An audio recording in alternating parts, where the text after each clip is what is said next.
অনেক দেশ থেকে আউলিয়াগণ যখন একত্রিত হয়ে এক জায়গায় মিলিত হয়েছিলেন, এক জায়গায় দেখা করেছিলেন, সেই জায়গাটা হচ্ছে এই পাহাড়। এই পাহাড়ে আজকে আমরা এসেছি। এখানে কিন্তু কেউ আসে না। এই পাহাড়ি এলাকায় আমরা এসেছি, আপনাদেরকে দেখাবো। এখানে খুবই গুরুত্বপূর্ণ একটি জায়গা, কিন্তু জনসম্মুখে মানুষের কাছে এই জায়গাটি প্রকাশ পায়নি আজও। পাহাড়ের পাদদেশে আমরা লক্ষ্য করেছি এই দেখার মুকাম নামক একটি স্থান, যেখানে 360 আউলিয়া এক জায়গায় মিলিত হয়েছিলেন। এটা একটা বেকুয়ার জায়গা, এখানে কেউ আসে না।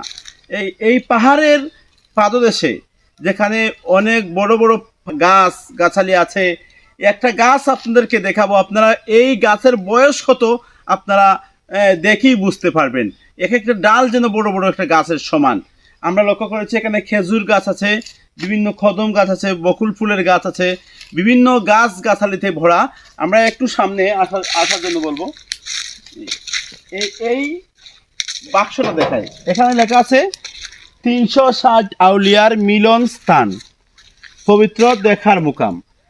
এই 360 আউলিয়া, আপনারা শাহজালালের নাম শুনেছেন, শাহপরানের নাম শুনেছেন, শাহ মাকদুমের নাম শুনেছেন, অনেক অলি আউলিয়াদের নাম শুনেছেন, শাহ সিকান্দরের নাম শুনেছেন।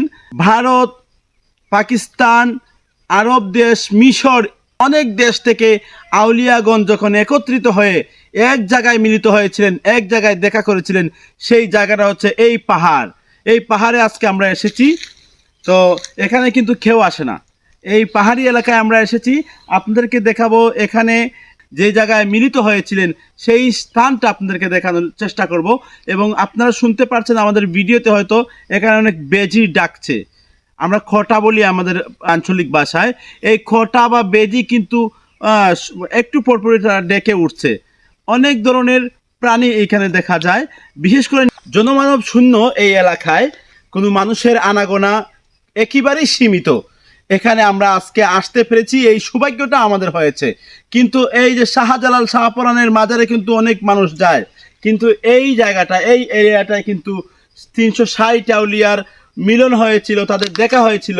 কিন্তু এই জায়গায় মানুষের আনাগোনা খুবই কম, কারণ এই জায়গাটা কিন্তু প্রকাশ পায় নাই।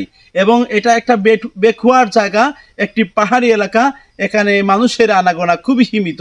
আপনাদেরকে দেখাবো কয়েকটি গাছের অবস্থান, যে কত বছর বয়সী গাছ হলে এত বড় আকৃতি ধারণ করতে পারে।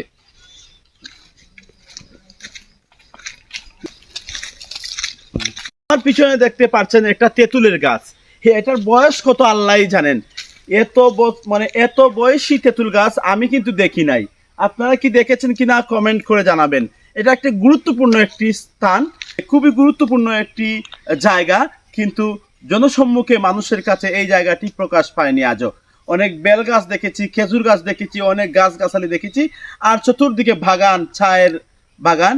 এখানে এই জায়গাটার গুরুত্ব কিন্তু অনেক মানুষ কম দিচ্ছে। এক একটা কাঁঠাল গাছ যদি আপনাদেরকে দেখায়, এত বড় কাঁঠাল গাছ আমি কিন্তু দেখি নাই। আপনারা কি দেখেছেন কিনা কমেন্ট বক্সে জানাবেন। এতক্ষণ আমি ছিলাম কাউসার মাহাদিয়া আপনাদের সাথে। সকলের জন্য শুভকামনা। পেজটি ফলো দিয়ে রাখবেন সেই আশাবাদ ব্যক্ত করছি সকলের কাছে।